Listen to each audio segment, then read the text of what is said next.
오늘은 의대에 합격한 아이들의 사례 중심으로 설명을 좀 드릴까 합니다. 서울대 의대, 연대 의대, 고대 의대, 경희대 의대, 가천대 의대 등 합격한 학생들이 수강했던 과목은 뭐였고 학교 교과목에는 없지만 스스로 찾아서 공부하는 과정은 무엇인지를 갖다 한번 구체적으로 소개를 한번 해드릴까 하고요. 그거를 바탕으로 하는 세 특의 사례들 같은 경우도 소개를 한번 해드릴까 합니다. 우선 이제 첫 번째 학생 같은 경우는 교과 선택에 뭘 들었죠?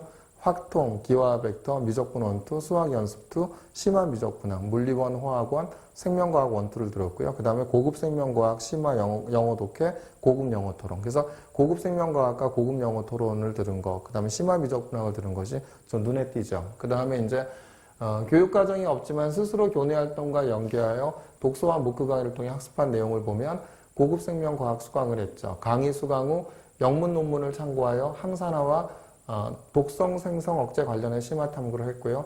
제임스 스튜어트의 미분적분학을 갖다 도서를 읽고 수업 시간에 입실론 델타 논법 등 심화된 내용의 학습을 위해 스터디급을 조직하여 학습하고 미분적분학 도서를 참고하고 급수의 판정법에 대해 탐구했죠.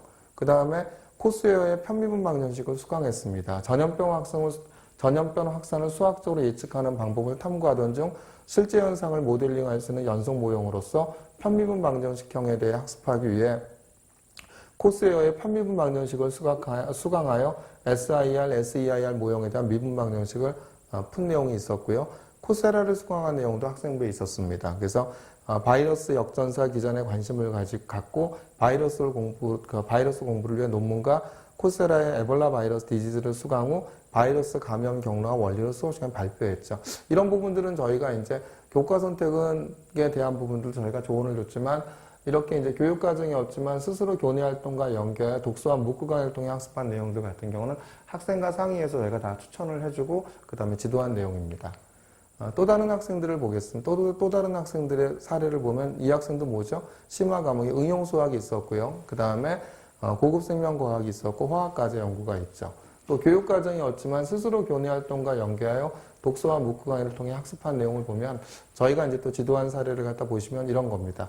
실용 영어는 테드 강연을 선택하여 학습한 뒤 과학 토크쇼 형태로 그분들에게 효과적으로 영어로 발표하고 면역 전문가가 되고자 네이처럴 등의 저널을 읽으며 면역 체계에 대한 조사 설명하고 에세이를 작성을 했죠. 고급 생명과학에선 항원의 종류에 따른 방어작용에 관심을 갖고 캠벨의 생명과학의 면역학을 탐구했죠. 티에라를 심화학습 후 세포주기와 유전자치료, 바이오칩 등을 발표했고요. 코스웨어의 미분 방정식을 수강을 했죠. 도서 생명의 수학을 읽고 면역체계를 수리적으로 설명하는 것에 관심을 갖고 코스웨어의 미분 방정식을 수강하고 미분 방정식의 해법을 학습 후 T세포 증식의 수학적 모델링 보고 작성을 했죠. 또 K무크의 연력학도 수강을 했죠. 생화학 반응에 관심을 갖고 레닌저 생화학을 참고하여 생체 분자들의 화학적 결합을 이해하고 세포의 동적 항정 상태 유지에 관한 물리적 관점을 이해하고자 K무크 바이오 에너테틱스 강의를 수강했죠. 이 과정에 엔트로피 등의 물리투 개념을 학습하기 위해 K무크 연력학을 수강하며 에너지 변환 측면에서 자연현상을 이해했다. 이런 내용이 있죠. 또 다른 학생의 사례를 보겠습니다. 이 학생 같은 경우는 뭐 있죠? 특이한 점이 이제 바로 고급 수학원이 있었고요. 물리실험과 같은 이런 이제 진로 선택 과목을 수강한 것이 있었죠. 또 교육과정이 없지만 스스로 교내 활동과 연계하여 독서와 문과를 통해 학습한 내용들을 보면 저희가 이제 추천해준 내용을 보면 K무크의 유체역학을 수강을 했죠. 혈류역학에 대한 궁금증으로 이해 필요한 K무크의 유체역학을 수강했고요.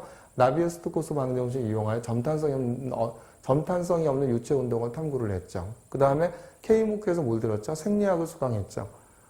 혈류역학을 공부하면서 혈액의 흐름에 영향을 주는 요인에 대해 알아보기 위해 K무크 생리학 강의를 수강하여 온도와 적혈구수가 혈액의 점성에 영향을 미침을 학습했죠. 그러면서 고급 수학 원을 수강했고 행렬을 배우면서 행렬의 성분이 복소수가 될 수 있을지에 대해 의문을 갖고 탐구한 내용이 기재되어 있었죠. 또 다른 학생들의 사례를 보면은 이 학생은 이제 특이하게 뭐 고급 과목이나 이런 부분들은 없었죠. 없었지만 이제 뭐였냐면 코스웨어의 유기화학 수강을 했죠. 아무튼 학교의 커리큘럼에 이런 부분들이 없었기 때문에 생명과학 원투는 지구과학 원투만 들었지만 스스로 이제 공부한 걸 통해서 화학이나 이런 걸 공부한 걸 나타냈죠. 그래서 코스웨어의 유기화학 수강을 했고요.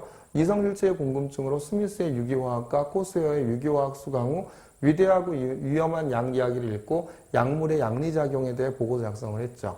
화학 자율 동아리를 개설을 했고 학교에서 화학2가 개설이 되지 않아 화학 자율 동아리를 개설하여 코스웨어의 일반화학 강좌를 수강하고 깁스 에너지를 이용해 포도당 대서 과정의 연력학적으로 분석한 내용을 나타냈죠. 또 거점형학교 고급수학원을 수강했죠. 그래서 교과 선택에서는 이제 없었지만 스스로 이제 다른 학교를 찾아가서 하는 고급수학원을 갖다 공동교육과정 그 거점형학교 강의를 수강했죠. 그래서 심전도 그래프를 더 이해하고자 거점형학교 고급수학원을 이수했고 이후 푸리에 급수를 이용하여 MRI의 수학적 원리를 탐구한 내용이 있었고 이 학생이 이제 합격을 했죠. 자. 이걸 바탕으로 해서 이제 자율 동아리, 그러니까 수업이 개설되지 않았을 때 노력한 예시에 대한 이제 동아리 동아리의 그 학생부 기재사항을 한번 소개해 보고자 합니다. 교육과정에 화학2 과목이 편성되지 않아 스스로 학습하고자 화학 동아리를 구성한 코스웨어 일반화학 강의를 수강하고 부장으로서 다양한 주제를 선정해 계획을 수립하여 토론을 주관한 강의 내용 중 화학 반응 속도론을 보충 학습하고자 도서 화학의 세계를 탐독하는 과정에서 반응 속도를 이용하여 효소의 반응 속도를 예측할 수 있다는 것을 알게 되어 이를 구체적으로 알아보고자 레닌저의 생화학을 심화학습함. 효소 기질 복합체의 농도를 측정하기 어렵기 때문에 빠른 평형 또는 유사 정상 상태를 가정해야 한다는 깨닫고 KM, KCAT, Vmax를 활용하여 미카엘리스 멘텐식을 유도함. 이를 화학과 생명과학의 유기적 연관성을 중심으로 발표하여 부원들에게 큰 호응을 얻음. 이후 깁스 자유에너지를 이용해 포도당의 대사 과정을 자발성도를 바탕으로 추론하여 보고서 연력학적으로 분석한 포도당 연소 반응을 작성하는 등 관심 분야를 여러 학문의 관점에서 분석하고 탐구하는 열정적인 학생임. 여기서 나타내는 건 뭐죠? 학교 화학2 과목이 없었죠. 그러니까 일반기 고등학교였죠. 화학2 과목이 개설되지 않았는데 그걸 포기했나요? 포기하지 않았나요? 포기하지 않았죠.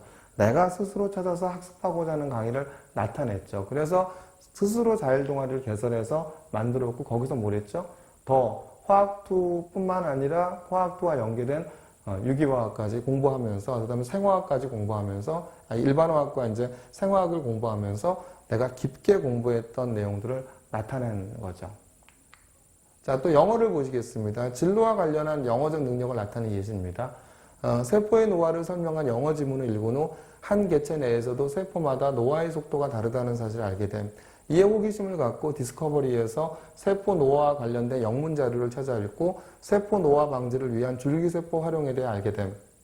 이를 활용하여 그부들과 찬반 토론을 하면서 줄기세포 활용 시 유전자 변형의 위험 및 윤리적 문제에 대한 의문을 제기함.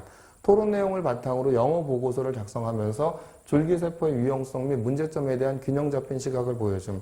이 과정에서 분자생물학에 대한 흥미가 생겨서 관련 영어 논문을 읽고 셀 바이올로지, 미토콘드리아 관련 강의를 수강하며 미토콘드리아 세포 과정을 이해하고 영어로 된 학술 용어들을 익히면서 영어 및 진로와 연관해 지식을 확장시키고 관련 역량을 키우는 우수성을 보입니다. 그래서 이제 뭐죠? 의대에서 가장 기본이 되는 것이 바로 뭐죠? 영어죠. 그래서 관련된 영어 논문을 찾아 읽고 이런 내용들을 통해서 나 영어적인 능력을 갖추고 있다는 걸 보이는 것도 중요한 요소였죠. 또 보겠습니다. 화학, 의문, 궁금증을 갖고 자기주도적으로 학습한 예시. 원자가 전자를 이용해 루이스 구조를 그리던 중 구조 이성질체를 접하고 이성질체의 종류에 궁금증이 들어 스미스의 유기화학과 코스웨어의 유기화학 강의를 참고하여 심화학습함. 이 과정에서 페니실린의 고리 구조가 불안정하여 세균의 효소와 결합하는 항생제 양리작용의 기본 원리를 접하고 화학 구조로 약물의 양리작용을 설명할 수 있음을 파악함. 이후 다른 약물의 기작을 알아보기 위해 위대하고 위험한 양리학을 읽고 탈리도마이트 사건을 중심으로 화합물의 입체 구조와 효소 기질 특이성을 연결한 후 보고서 입체화학으로 추론한 약물의 양리작용을 작성함. 뿐만 아니라 논문 생물 정보학적 방법을 이용한 약물 재배치 연구를 읽고 탈리도마이드가 한센병에 효과를 보인다는 것을 알게 되어 약물을 환자에게 처방하기 전 광범위한 연구가 선행되어야 함을 깨달았으며 단순 처방을 넘어선 의학자의 약물을 대하는 기본 소양에 대해 제고함. 이렇게 돼 있죠. 이것도 이제 뭐죠? 바로 고교와 대학의 연계교육 관점에서 내가 스스로 찾아서 학습한 유기화학 강의를 갖다 공부한 내용이 나타나 있죠. 이제 또 보겠습니다. 수학과 관련된 건 진로와 관련 융합적 능력을 나타내는 예시. 그래서 보시면은 교과 과정에서 학습한 로지스틱 곡선에 관심을 갖고 로지스틱 방정식의 유도 과정에 궁금증을 가짐. 이에 미적분학 원 도서를 참고하여 다양한 형태의 초월함수의 미분을 직접 유도하고 미분 방정식의 해법을 고찰함. 학습 과정에서 로지스틱 곡선이 대표적인 1차 선형 미분 방정식 형태임을 인지하고 직접 유도 과정을 통해 의문을 해결함. 생장 곡선을 나타내는 로지스틱 곡선뿐만 아니라 전염병의 수학적 모델링에 관심이 생김. SIR 모형으로 나타나는 전염병 모델은 하나의 종속 변수가 아닌 세 개의 변수를 이용한 비선형 연립 미분 방정식 형태로 나타나는 것을 알게 됨. 초기 조건과 인구, 수의 구속 조건을 활용하여 해석하는 방법을 학습하고 면역이 없어져 다시 감염되는 경우를 상정한 SIRS 모형의 수학적 모델링을 심화 학습함. 비선형 연립 미분 방정식 해결 방법을 알고자 코스웨어의 다변수 미적분학 강의를 듣고 SIRS 모형을 편미분을 통해 선형화하여 국소적으로 SIR 모형 해법과 같은 방법을 활용하여 해를 유추하는 방법을 통해 문제를 해결함. 어떻죠? 서울대학교에 이제 이번에 교사연수 자료집을 갖다 지난번에 말씀을 드렸는데요. 거기에 나왔던 내용들이 뭐였죠? 통합적인 사고력이 부족하다. 그래서 저희가 이제 지도한 사례들을 보면은 이렇게 수학과 생명과학을 융합한 통합적인 사고력을 나타내는 내용을 나타냈고요. 두 번째도 뭐였죠? 영어적인 능력이 부족하다라고 했는데 그 전 페이지에 대한 내용들을 보면 바로 이제 뭐였습니까? 영어 논문을 읽고 영어적인 학습한 내용을 나타냈죠. 그러면서 서울대학교 교사연수 자료에서 나타난 내용이 뭐죠? 고교와 대학의 연계 교육과정이 학생부 종합전의 핵심 요소이다라고 얘기를 했죠. 그래서 저희가 지도한 몇 가지의 세특 사례들이나 이렇게 이제 무크 강의를 통해서 공부하고 책을 읽은 사례를 통해서 공부한 내용들을 살펴보면은 고등학교 교육과정과 수업과 연계해서 연결되는 뭐 유기화학이라든지 생화학이라든지 그 다음에 수학의 고급 수학 내용과 연관돼서 생명과학을 위한 수학과 연관되는 부분들을 공부해서 이렇게 고교와 대학의 연계교육과정을 나타내는 학습과정을 나타냈죠.